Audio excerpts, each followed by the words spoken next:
Here's my heart.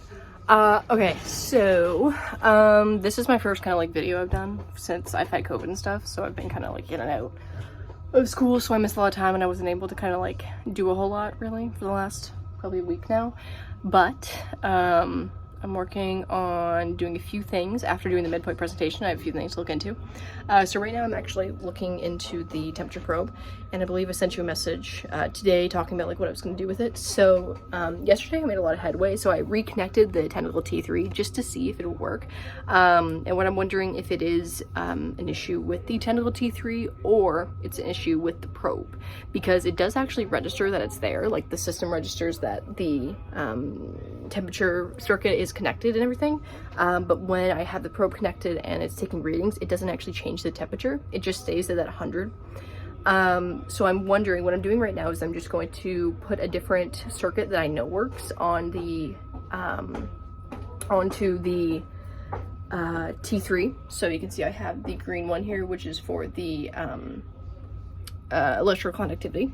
So I'm going to hook up the probe to that, and I'm going to see if the reading that it's taking is going to change or not, or if it is actually with the T3, because this will let me know if it's something with the temperature probe or even the way that the temperature circuit is coded, because you do put code on that for calibrating and all that stuff. So I'm going to double check that now and see if anything changes.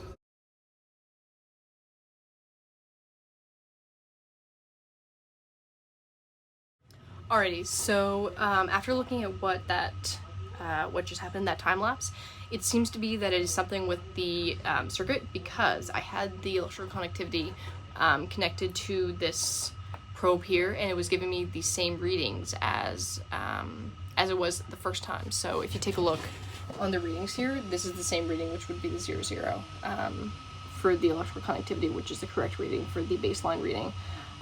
Which tells me that it is something with the temperature circuit or either the probe. So that's something we're going to look into right now. So apparently I'm a big fat liar.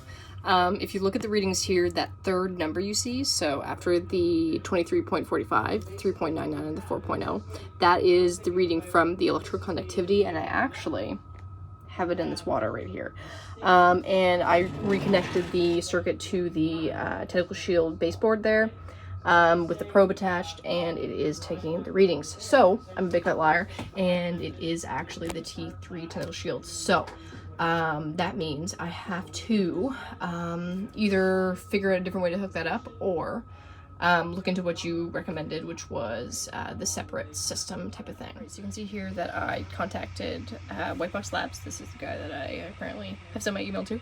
It's just confirmation that they received the email. So I basically just emailed them regarding the probes, because I do see that there is a way to actually stack the Tentacle Shields. So I could technically have two on here, which would give me the additional probe connector necessary for the circuit, but that would be more expensive, and you know I have to wait a little bit to get that in. So I'm wondering if that would be something that would be worth looking into or not. I have contacted Mr. Stewart about that, so I asked him about it, and he said that might be the route to go, but I'm not completely certain on that. So I've reached out to them, and hopefully they'll get back to me in not too long, and then I can kind of decide where I'm going to go from that, because I am pretty confident that it might be able to work, but yes, we will see.